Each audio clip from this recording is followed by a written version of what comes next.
Hello दोस्तों, आज हम इस वीडियो में देखेंगे कि जो डीएलएड का फार्म है, डीएलएड बिहार का फार्म है, उसका फॉर्म स्टेप बाय स्टेप कैसे फिल करना है। मतलब इसमें हम लोग कोई मिस्टेक नहीं करेंगे, एक एक डिटेल देखेंगे कैसे स्टेप बाय स्टेप भरना है, कोई गलती नहीं होनी चाहिए। और इस पूरे वीडियो के देखने के बाद आपको कोई कंफ्यूजन नहीं रह जाएगा। पूरा हम लोग स्टेप बाय स्टेप इस वीडियो में हम लोग देखेंगे, एक एक प्रोसेस कैसे करना है, ठीक है। और इसका 2 तारीख से फॉर्म फिलिंग शुरू हुआ था, 15 तारीख तक चलेगा। और इसका एग्ज़ाम दोस्तों मतलब 6 से 25 मार्च के बीच में बोला जा रहा है कि हो सकता है। मतलब टेंटेटिव डेटा ही फिक्स नहीं है, बट इतना मतलब एक्सपेक्टेशन किया जा सकता है, ठीक है। तो सबसे पहले इन लोगों के वेबसाइट पे जाने के लिए, डीएलएड के वेबसाइट पे जाने के लिए हम लोग सर्च मारेंगे DLEDBihar.com, ठीक है। डीएलएड बिहार, बिहार का फॉर्म मार रहे हैं डीएलएड का, तो DLEDBihar.com इस पर हम लोग जाएंगे, इसके वेबसाइट पे, ठीक है। DLEDBihar.com क्लिक करेंगे, मतलब टाइप करेंगे किसी ब्राउज़र में या गूगल में, और मतलब फिर सर्च करेंगे। तो ये देखिए हम लोग इस वेबसाइट पर डायरेक्टली आ जाएंगे, ठीक है।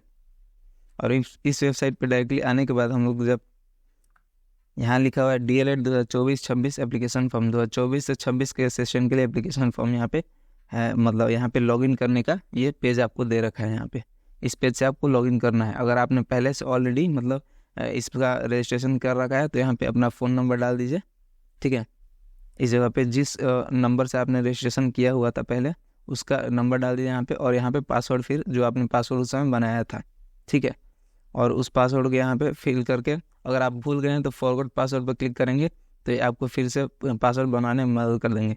लेकिन सब चीज़ भर के और लॉगिन पर क्लिक करना है तो लॉगिन हो जाएगा। लेकिन हम लोग यहाँ पर न्यू कैंडिडेट के लिए भर रहे हैं, ठीक है। मतलब हम लोग अभी नया कैंडिडेट है। अगर हमारा पहले से रजिस्ट्रेशन नहीं है तो देखिए लिखा है न्यू कैंडिडेट और फिर क्वेश्चन मार्क है, और फिर यहाँ पे रजिस्टर न्यू कैंडिडेट यहाँ पे दिया हुआ है, देखिए। इस पर हम लोग क्लिक करेंगे तो हमें फॉर्म मतलब पूरा रजिस्ट्रेशन के लिए एक भरने वाला आएगा, उसमें नाम पता वगैरह सब चीज़ भरना पड़ेगा। हमारा रजिस्ट्रेशन तब होगा। देखिए यहाँ साइनअप का लिखा हुआ है। साइनअप पहले रजिस्ट्रेशन के लिए मतलब लॉगिन से पहले साइनअप किया जाता है, ठीक है। यहाँ पे लिखा हुआ है, देखिए, कृपया अपना नाम, मोबाइल नंबर, ईमेल व अन्य विवरणों को अत्यंत सावधानीपूर्वक भरें। भविष्य में परिवर्तन एवं संशोधन का कोई भी अनुरोध विचारणीय नहीं होगा। मतलब आगे इसमें करेक्शन होगा कि नहीं होगा, इसलिए नेम, मोबाइल नंबर, ईमेल और फिर और भी जो सारा डिटेल है बहुत ही सावधानीपूर्वक भरना है दोस्तों। यहाँ पर मैं एक एक बताते चलूँगा आपको कैसे फिल करना है, ठीक है। तो सबसे पहले हम लोग को अपना नाम यहाँ पे फिल करना है। जो मैट्रिक के सर्टिफिकेट पे होगा दोस्तों, वही नाम फिल किया जाता है कहीं पे भी। और अपना नाम कैपिटल लेटर में आप यहाँ पे लिख दीजिए, ठीक है।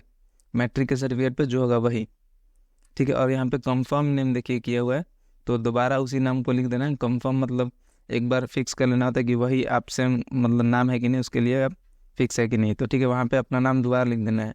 यहाँ पे ईमेल एड्रेस लिख देना है अपना, जो दोस्तों जो आपका ईमेल एड्रेस चालू होना चाहिए, ठीक है। मतलब वो एक्टिव होना चाहिए, उस पर ईमेल आया जाए। क्योंकि इन लोग मतलब इनके द्वारा कुछ भेजा जाएगा तो आपका उसी पर आएगा। जैसे मोबाइल नंबर भी आपका एक्टिव होना चाहिए, यहाँ पे अपना मोबाइल नंबर लिख देना है, ठीक है। जो कि आपका एक्टिव हो, उस पर आपका इनका OTP और मैसेज वगैरह चला जाए, ठीक है। वही मोबाइल नंबर यहाँ पे फिल करना है। फिर पासवर्ड दोस्तों यहाँ पे बनाना है एक तो, हम लोग को अपने से पासवर्ड बनाना है जो कुछ आप चाहते हैं। और इसका एक क्राइटेरिया है कैसे पासवर्ड बनाना है, वो मैं बताता हूँ अभी। इसमें मतलब पासवर्ड लिखना है। देखिए पासवर्ड कैसे बनाना है, तो जैसे एक कैपिटल लेटर चाहिए होगा, मतलब XYZ@123 मैंने यहाँ पे लिखा हुआ है। तो इसमें कैपिटल लेटर X होना चाहिए। देखिए ये कैपिटल लेटर है X, ठीक है। मतलब जो फर्स्ट लेटर होना चाहिए कैपिटल, मतलब एक कैपिटल होना चाहिए और फिर कुछ स्मॉल होना चाहिए, और एक मतलब कुछ कैरेक्टर होना चाहिए और लेटर होना चाहिए, मतलब और नंबर होना चाहिए, ठीक है। तो एक बड़ा लेटर, एक छोटा लेटर और फिर कोई कैरेक्टर जैसे @ वगैरह, या फिर 1 2 3 कोई नंबर, ठीक है। इन चारों का कम्बिनेशन होना चाहिए, ठीक है। उसको ये स्ट्रॉन्ग पासवर्ड बनाता है। उस पासवर्ड को फिर से यहाँ दोबारा लिख देना है, ऊपर में पासवर्ड लिख के फिर कंफर्म पासवर्ड में दोबारा उसी पासवर्ड को लिख देना है, ठीक है, कंफर्म करने के लिए, ठीक है। और फिर रजिस्ट्रेशन पे हम लोग आगे क्लिक करेंगे। अब इन सब मतलब पूरा मिला लेंगे हम लोगों ने सही से फिल किया कि नहीं। रजिस्ट्रेशन पर क्लिक करेंगे तो देखिए लिखा हुआ है यहाँ पे आ गया यूज़र रजिस्टर्ड सक्सेसफुली, ठीक है। यहाँ पे लिखा हुआ आ गया, हम लोग को सिर्फ लॉगिन करना है। फिर उसके बाद हम लोग अपना फॉर्म आगे भरेंगे, ठीक है। देखिए यहाँ पे लॉगिन लिखा हुआ है, यहाँ पे फिर से हम लोग लॉगिन करें। जैसे मैंने बताया, मोबाइल नंबर और पासवर्ड डाल दीजिए, जो भी आपने मोबाइल नंबर यूज़ किया वो, और पासवर्ड जो आपने बनाया वो, और फिर लॉगिन पर क्लिक करिए यहाँ पे, ठीक है। लॉगिन पर क्लिक करेंगे मोबाइल नंबर पासवर्ड डाल के, तो इस पेज पे आ जाइएगा हम लोग। देखिए इस पेज पे आ जाएंगे, यहाँ पे बिहार विद्यालय परीक्षा समिति ऊपर लिखा हुआ है। और इसमें लिखा है कि बिना सेव किए इसको आगे नहीं करना है, मतलब ठीक है, बिना सेव किए वेबसाइट को बंद नहीं करना है, या फिर मतलब जो भी भरना है उसको बस सेव कर लेना है। और फिर फॉर्म रजिस्ट्रेशन के आगे मतलब भरना शुरू करते हैं तो यहाँ पहला नंबर पे पूछता है BSEB यूनिक ID, तो उसको चाहे तो लिख सकते हैं चाहे तो नहीं भी लिख सकते हैं, ठीक है। यूनिक ID दिया हुआ होता है बिहार बोर्ड वाले, मतलब जो जिनका होता है मार्कशीट वगैरह पे दिया हुआ होता है या एडमिट कार्ड पे, फिर वो लिख भी सकते हैं नहीं भी लिख सकते हैं। यहाँ पे डिस्ट्रिक्ट सेलेक्ट कर लेना है आप अपना, जिस भी डिस्ट्रिक्ट से हैं। यहाँ पे नेशनैलिटी दिया हुआ है ऑलरेडी, और किस देश के हैं। यहाँ पे आपका नाम पहले से दिया हुआ होगा, जो आपने रजिस्ट्रेशन अभी किया उसमें जो दिया हुआ होगा, ठीक है, वही नाम यहाँ पे दिया हुआ है। आप इसको एक बार मिला सकते हैं, वही सेम नाम रहता है। और फिर यहाँ पे मदर्स नेम, अपनी माता जी का नाम लिखना है, अपने माँ का नाम लिखना है यहाँ पे, ठीक है। और फिर यहाँ पे दोबारा अपने माँ का नाम लिखना है, ठीक है, उसको कंफर्म करने के लिए। मतलब हर एक चीज़ दोबारा लिखवाना है ताकि कोई गलती का चांस कम हो जाए, ठीक है। और यहाँ पे अपने माँ का नाम दोबारा लिखना है। जो आपके मैट्रिक के सर्टिफिकेट पे होता है दोस्तों, वही मतलब लीगल माना जाता है, वही लिखना होता है, ठीक है। और फादर्स नेम, और फिर यहाँ पे दोबारा फादर्स नेम लिख दीजिए। जो आपके पिताजी का नाम है वही दोनों में लिख देना है, दो बार, ठीक है। जो आपके मैट्रिक सर्टिफिकेट पे वही ऑथेंटिक माना जाता है वही लिखना है, ठीक है। यहाँ पे अपना डेट ऑफ बर्थ जो आपके मैट्रिक सर्टिफिकेट पे है वही लिखना है। यहाँ से मंथ सेलेक्ट कर लेना है और ऊपर 2024 पे क्लिक करके ईयर सेलेक्ट कर सकते हैं। देखिए यहाँ से ईयर सेलेक्ट कर सकते हैं, ठीक है। फिर यहाँ पे री इंटर डेट ऑफ बर्थ, ठीक है। तो यहाँ पे दोबारा उसी चीज़ को कंफर्म करना है ताकि गलती ना हो। यहाँ पे वही चीज़ भर देना है जो डेट ऑफ बर्थ आप ही अपने फिल किया हुआ है, ठीक है। यहाँ से ईयर सेलेक्ट कर लेना है फिल करके। और यहाँ पे जब आप फिल कीजिएगा तो यहाँ पे आपका एज बता देगा 1/1/2024 पे, मतलब कितना आपका एज था वो यहाँ पे लिख देगा अपने आप, ठीक है, कैलकुलेट करके। आपको लिखना नहीं पड़ेगा। जेंडर यहाँ सेलेक्ट करना है, मेल है मतलब पुरुष हैं तो मेल कर लीजिए, महिला है तो फीमेल, या फिर ट्रांसजेंडर जो है आप कर सकते हैं, ठीक है। और फिर री इंटर जेंडर में मतलब दोबारा उसी कंफर्म करना है, पुरुष है तो मेल, महिला है तो फीमेल, या फिर ट्रांसजेंडर, ठीक है। और are you domicile of Bihar state, आप बिहार के अस्थायी निवासी हैं कि नहीं। यस कीजिएगा तो आपको डॉक्यूमेंट अपलोड करना पड़ेगा, मतलब निवास प्रमाण पत्र, ठीक है। और नो कीजिएगा तो कुछ आपको लोड नहीं करना है, फिर आपको अनरिजर्व्ड की तरह ट्रीट किया जाएगा, मतलब आपको कोई संरक्षण नहीं दिया जाएगा, आप सिंपल एक जनरल की तरह एग्ज़ाम देंगे। और यहाँ पे फिर डायरेक्टली आपसे यह पूछेगा कि आप डिफरेंटली एबल्ड हैं कि नहीं, मतलब आप दिव्यांग हैं कि नहीं, ठीक है। लेकिन अगर यस कीजिएगा तो आपको यहाँ पे निवास प्रमाण पत्र देना पड़ेगा, अगर बिहार के आप स्थायी निवासी हैं तो, ठीक है। यहाँ पे वही अपलोड पे क्लिक करके अपलोड करना है। यहाँ से अपना कैटेगरी चूज़ कर लेना है, जैसे EWS EBC जो भी आप सेलेक्ट करना चाहते हैं। फिर इसमें भी उसी को दोबारा सेलेक्ट कर लेना है कंफर्म करने के लिए, सेलेक्ट करके। और फिर यहाँ पे आपको कैटेगरी सर्टिफिकेट जो भी आपने सेलेक्ट किया उसका सर्टिफिकेट, जैसे EWS अगर सेलेक्ट किया है तो यहाँ भी EWS सेलेक्ट करके यहाँ पे अपलोड कर देना है, ठीक है। अगर अनरिजर्व्ड किया है तो आपको कोई सर्टिफिकेट लोड नहीं करना होगा, क्योंकि अनरिजर्व्ड के लिए रिजर्वेशन है ही नहीं, तो क्या फिर सर्टिफिकेट अपलोड करना है, ठीक है। तो जैसे हम लोग ने यहाँ पे अगर EBC सेलेक्ट किया तो इसके लिए आपको सर्टिफिकेट लोड करना होगा, ठीक है।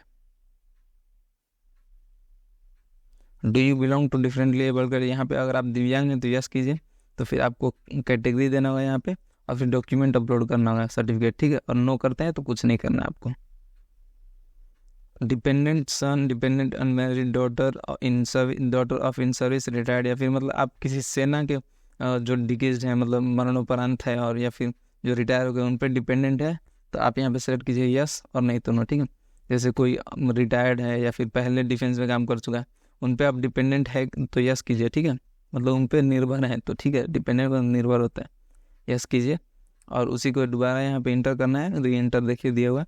और फिर यहाँ पे उसका सर्टिफिकेट एक होता है, ठीक है, डिपेंडेंट का सर्टिफिकेट होता है, तो उसको अपलोड करना होगा। लेकिन नो कीजिएगा तो आपको, आप नहीं डिपेंडेंट है तो आपको सर्टिफिकेट देना ही नहीं पड़ेगा। अब यहाँ पे पूछ रहा है कि आपने उर्दू क्या 12वीं में पढ़ा था कि नहीं।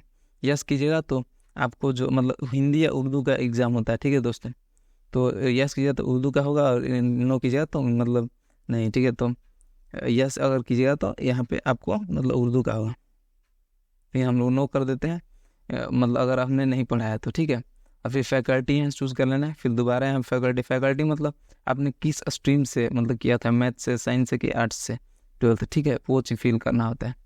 फिर आपने एग्ज़ाम पास किया था कि नहीं, तो यस पूछ रहा है, ठीक है, ठीक है। और फिर देखिए यस कीजिएगा तो इंटरमीडिएट का भी यहाँ सारा फिल करना होगा, ठीक है। तो आप देखिए सिर्फ मैट्रिक का पूछ रहा है, आपने मतलब 12वीं पास किया कि नहीं। और नो कीजिएगा ना, 12वीं पास किया है तो नहीं, अगर उसमें कीजिएगा तो पूछेगा कि आप क्या एग्ज़ाम अभी अपीयरिंग है, अपीयरिंग मतलब अभी आप 12th में ही पढ़ रहे हैं क्या, तो उनके लिए फिल करने वाला इस बार अलाउ है, ठीक है दोस्तों।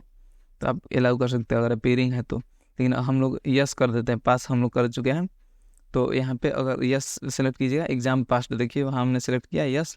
तो यहाँ मैट्रिक का फिल करना ही होगा और इंटरमीडिएट का भी फिल करना है। चलिए हम लोग ये फिल करना देखते हैं, मैट्रिक का कैसे फिल करना है। तो बोर्ड का सबसे पहले वहाँ नाम लिखना है, CBSE या BSE जिस चीज़ से किया है आपने, रोल कोड वहाँ फिल करना है, फिर रोल नंबर फिल करना है, पासिंग ईयर फिल करना है, मतलब किस साल आपने पास किया हुआ था वो यहाँ सेलेक्ट करके और फिर फिल करना है। फिर मार्क्स ऑब्टेंड, कितना मार्क्स आपको मिला हुआ था, यहाँ पे पहले ईयर सेलेक्ट कर लेना है, ठीक है, पासिंग ईयर जिस भी ईयर में आपने पास किया हुआ था मैट्रिक, ठीक है, 10th जिस भी साल में आपने पास किया। यहाँ पे मार्क्स कितना मिला है आपको 500 में, उतना लिख देना है।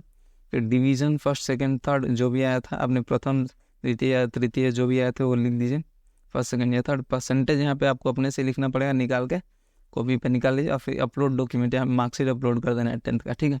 अब यहाँ 12वीं का इंटरमीडिएट का देखते हैं, तो बोर्ड का नाम लिख देना, रोल कोड लिख देना, रोल नंबर लिख देना और पासिंग ईयर लिख देना जिस भी साल आपने पास किया हुआ था, और मार्क्स ऑफ 10 लिख देना है। और फिर डिवीजन ही लिख देना कि आप फर्स्ट आए थे, सेकंड आए थे, थर्ड आए थे, ठीक है, वो सिलेक्ट कर देना है। और परसेंटेज यहाँ पे लिख देना है, ठीक है, आपको निकाल के अपना लिख देना है, आपको याद भी होगा। तो अपलोड यहाँ पे मार्कशीट कर देना है 12th का। और दोस्तों CBSE का रोल कोड नहीं होता है, ठीक है, तो वो ध्यान देना है, ऊपर में आप घबरा मत जाइएगा, नहीं होता है, उनको खाली भी छोड़ सकते हैं। और यहाँ एड्रेस में देखते हैं, परमानेंट एड्रेस में हम लोग को जैसे विलेज और VILL लिख दीजिए, फिर एक डैश दे दीजिए और फिर XYZ जो भी आपका नाम है गांव का वो लिख दीजिए, फिर कोमा दे दीजिए, ठीक है, और फिर पोस्ट ऑफिस लिख दीजिए, ठीक है, फिर डैश दे दीजिए, फिर अपना पोस्ट ऑफिस जहाँ भी वो लिख दीजिए, XYZ जो भी है, ठीक है, और फिर कोमा दे के पुलिस स्टेशन लिख दीजिए, डैश दे दीजिए और फिर XYZ जो भी है वो लिख दीजिए, ठीक है। उसके बाद डिस्ट्रिक्ट यहाँ पे सेलेक्ट कर लीजिए, मतलब मैं लिखने का फॉर्मेट बता रहा हूँ दोस्तों कैसे लिखना है। फिर स्टेट सेलेक्ट करके यहाँ पिन कोड डाल देना है, ठीक है। अगर परमानेंट एड्रेस आपका सेम है, मतलब जहाँ आपका घर है, मतलब आधार कार्ड पर जो दिया हो सेम है, तो वहाँ टिक कर देना बॉक्स को, और नहीं तो फिर यहाँ पे आपको अपने से फिल करना होगा कहाँ आपका एड्रेस है, ठीक है। अलग अलग मतलब दोनों है, तो आपका जो परमानेंट एड्रेस है वो दूसरा है और जहाँ पर अभी रहते हैं वो दूसरा है। यहाँ पे मोबाइल नंबर ईमेल नंबर दिया हुआ है पहले ही से, ईमेल ID वगैरह, क्योंकि अभी आपने रजिस्टर किया हुआ था। यहाँ पे आधार नंबर आपको फिल करना होगा दोस्तों, ठीक है, आधार नंबर मतलब इम्पोर्टेंट फिल करना जरूरी है। और नहीं अगर आपके पास आधार नंबर तो ये बॉक्स चेक करना होगा, आधार डिक्लेरेशन वाला, ठीक है। इसका मतलब कि आपके पास नहीं है और इसमें लिखा हुआ है कि आपका रद्द भी किया जा सकता है, आपका जो अभ्यर्थी का होने का मतलब अधिकार है वो रद्द भी किया जा सकता है। इसलिए मैं रिकमेंड करूँगा दोस्तों, आधार नंबर है अगर आपके पास तो यहाँ पे फिल कर ही दीजिए आधार नंबर, ठीक है, ये मैंडेटरी है फिल करना। और फिर यहाँ पे वो अपलोड फोटोग्राफ का आता है दोस्तों, तो अपलोड फोटोग्राफ में आपको चाहिए कि सबसे पहले रिसेंट होना चाहिए, मतलब अभी हाल फिलहाल का होना चाहिए, और फोटोग्राफ का वाइट बैकग्राउंड होना चाहिए, 20 से 100 के बीच में उसका साइज होना चाहिए, और JPG होना चाहिए, ठीक है, JPG फॉर्मेट में होना चाहिए, और कलर्ड होना चाहिए, मतलब सादा नहीं होना चाहिए, और बैकग्राउंड हल्का या सफ़ेद होना चाहिए, मतलब कोई भी रंग सफ़ेद हो या फिर वाइट होगा तो अच्छा होगा। और टोपी वगैरह कुछ नहीं पहनना होना है दोस्तों, कुछ चश्मा वश्मा नहीं पहनना। और यहाँ पे फिर वैसा फ़ोटो अपलोड कर दिए, यहाँ पे अपलोड पर क्लिक करके, और यहाँ नीचे दिखाने लगेगा आपका फ़ोटो, ठीक है, जब आप अपलोड कीजिएगा तो। और फिर यहाँ पे देखिए सिग्नेचर के जब देखते हैं तो वाइट बैकग्राउंड पे सिग्नेचर होना चाहिए, ब्लू या ब्लैक पेन से आपका होना चाहिए, और 10 से 50 KB के बीच में होना चाहिए, उसका साइज JPG फॉर्मेट में वो भी होना चाहिए, ठीक है। अपलोड पर क्लिक करके अपलोड कर दीजिए, यहाँ पे आपका सिग्नेचर दिखाने लगेगा। ये बॉक्स ऑलरेडी चेकड है, मतलब क्लिकड है, मतलब साइन इसमें किया हुआ है, तो इसको मतलब क्लिक ही रहने देना है, क्लिक कर देना है, और फिर क्लिक ही रहने देना है उसको, मतलब ब्लू ही। और यहाँ पे सेव पे भी क्लिक करना है, क्योंकि हमारा सारा इन्फॉर्मेशन हम लोग फिल कर चुके हैं यहाँ पे। और फिर प्रीव्यू पर क्लिक कीजिएगा तो आपने जो जो फिल किया हुआ कैसे दिखेगा वो आपको एक बार दिखा देगा, ठीक है। तो हम लोग सेव करके प्रीव्यू पर क्लिक करते हैं। देखिए प्रीव्यू पर जब हमने क्लिक किया तो सारा इन्फॉर्मेशन जो जो हमने फिल किया वो दिखा दिया इसने, ठीक है। अब इसको यहाँ पे देखिए 3 ऑप्शन आता है, एडिट डिटेल्स। तो एडिट करना है, अगर आपको कुछ दिक्कत लग रहा है, एडिट मतलब सुधार होता है दोस्तों, उस पर क्लिक कर सकते हैं। पे करना है, पेमेंट देना है, फिर प्रिंट कर लेना है, ठीक है। तो प्रिंट कर सकते हैं इसको, अभी आप इसको एक तो रॉ फोटो जो है मतलब रजिस्ट्रेशन का फॉर्म उसको प्रिंट कर सकते हैं, या फिर पेमेंट के बाद ही प्रिंट कर सकते हैं, कोई दिक्कत नहीं। चलिए हम लोग अब पेमेंट करते हैं, ठीक है। तो पेमेंट पर क्लिक करते हैं तो देखिए पे रजिस्ट्रेशन फी 960 रुपये आ गया। और अगर जैसे आपने ऑलरेडी अगर पेमेंट कर रखा है, जैसे जिन्होंने कर रखा है उनके लिए बता दे रहा हूँ मैं, तो यहाँ पे वेरीफाई पेमेंट बटन आएगा नीचे, ठीक है, ब्लू रंग के भी मैं दिखा देता हूँ आगे आपको। तो वो उस पर क्लिक करना होता है अगर आपका नहीं हुआ है तो, लेकिन हम लोग पेमेंट पे क्लिक करते हैं सब पैसा वाले पे।